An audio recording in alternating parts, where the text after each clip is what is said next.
अगर आपने नरसिम्हा मूवी देख ली है तो आपको एक चीज उसमें शुरू में ही सुनने को मिली होगी कि संध्या के समय पर जो भगवान शिव है वो अपने प्रेत गणों के साथ आकाश से विहार करते हुए ऊपर से निकलते हैं। तो संध्या के समय पर अगर आप संभोग करते हो तो बड़ी दुष्ट आत्मा आपके अंदर आ सकती है। ठीक है। और शास्त्रों के अंदर हमारी संध्या को ना बहुत एक टिपिकल टाइम माना गया जहां पे ना दिन है ना रात है। अभी तो पता नहीं, लेकिन पुराने समय में कहते थे कि जब औरतें अपना सिर धोती थी तो कहते थे शाम होने से पहले अपना सिर जो है वो कंघी कर कर चोटी बना लेना या जूड़ा बना लेना।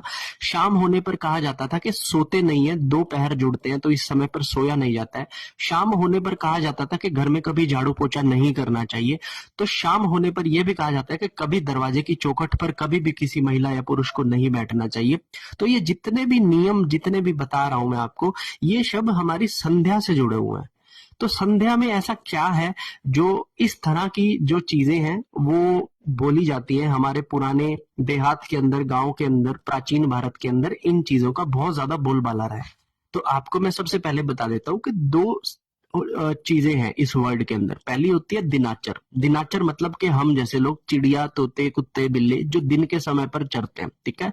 दूसरे होते हैं निशाचर। निशाचर होते हैं जो निशा मतलब कि रात के समय पर जो भ्रमण करते हैं। तो दिनाचर से जब टाइम शिफ्ट होकर निशाचर की तरफ जाता है तो जो संध्या बीच में पड़ती है, ये एक ऐसा समय होता है जहां पर पॉजिटिविटी और नेगेटिविटी एक साथ बाहर होते हैं।